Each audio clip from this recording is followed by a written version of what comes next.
সবাই কেমন আছো? আশা করি ভালো আছো, সুস্থ আছো। তো আমিও ভালো আছি। মৌসুমি অফিসিয়াল চ্যানেলে তোমাদের সবাইকে জানাই স্বাগত।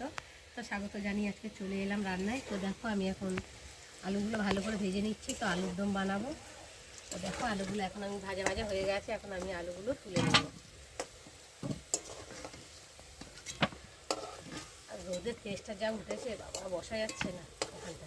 আর এখান থেকে সকাল থেকে মানে 10টা থেকে এত রোদ পড়ে, রান্না করা যায় না। তোমাদের দাদাভাইকে বলবো যে একটা ছাউনি মতো করে দিতে। আর তোমার দাদাভাইয়েরও সময়ও হয় না আর করাও হয় না। আর উপর দিয়ে একটা কোনোরকম একটা বিছনার চাদর ধুয়ে নিয়েছে যাতে রোদটা না লাগে। তো রোদটা লাগলে না মাথা ভীষণ যন্ত্রণা করে, রোদে একদম দাঁড়াতে পারি না। তো দেখো আলুগুলোকে ভালো করে তুলে নিয়েছি। দেখো না রান্নার জায়গার অবস্থা কি, সব কিছু রেডি করে নিয়ে এসেছি। আর এখন ফোড়নে দেবো তেজপাতা,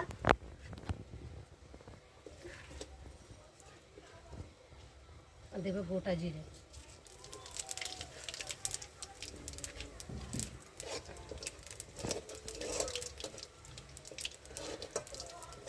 দেখো জিরেটা একটু ভাজা ভাজা হয়ে গেছে।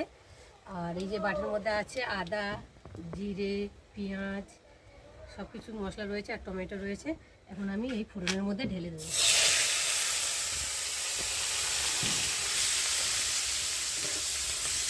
একটু ভালো করে নেড়ে দেবো। দেওয়ার পরে এবার দেবো নুন, হলুদ গুঁড়ো আর দেবো লঙ্কার গুঁড়ো দিয়ে একটু ভালো করে মশলাটাকে কষিয়ে নেব।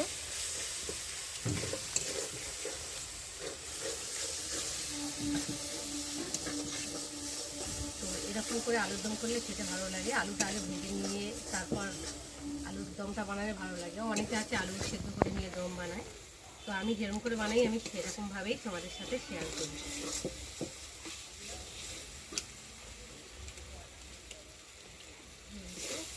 একটু ভাজা ভাজা হবে মশলাটা, মানে আদা রসুনের একটা গন্ধ ভাব বেরোবে না, ওই জন্যে একটু ভালো করে কষিয়ে নেব।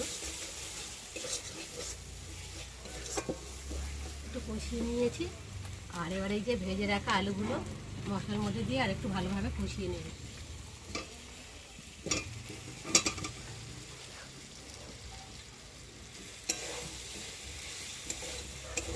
ভালো করে আলুগুলোর সাথে মশলাটা ভালো করে একটু মিশিয়ে নেব।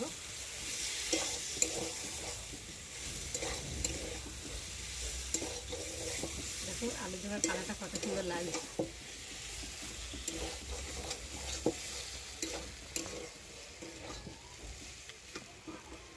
একটু ছেলে দিই, একটা কাঠ লাগবে।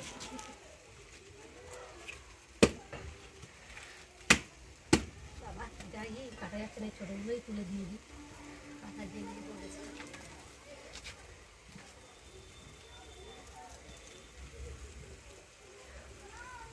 একটু ভালো করে কষিয়ে নেব। যত কষা হবে তত তরকারি টেস্টি লাগবে খেতে।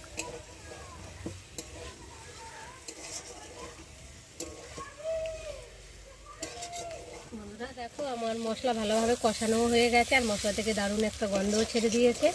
আর দেখো কালারটা কত সুন্দর হয়েছে কষাতে কষাতে। আর এখন আমি জল দিয়ে দেবো।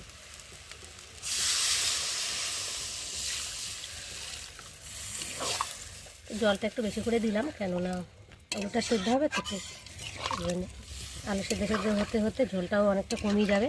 আর আলুর দমে তো একটু মাখা মাখা না হলে ভালো লাগে না, বিশেষ করে ডালের সাথে খেতে।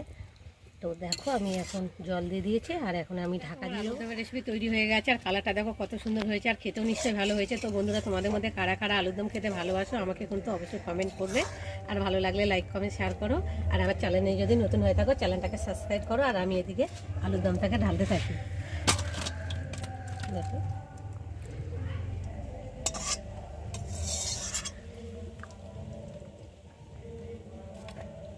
চলো তৈরি হয়ে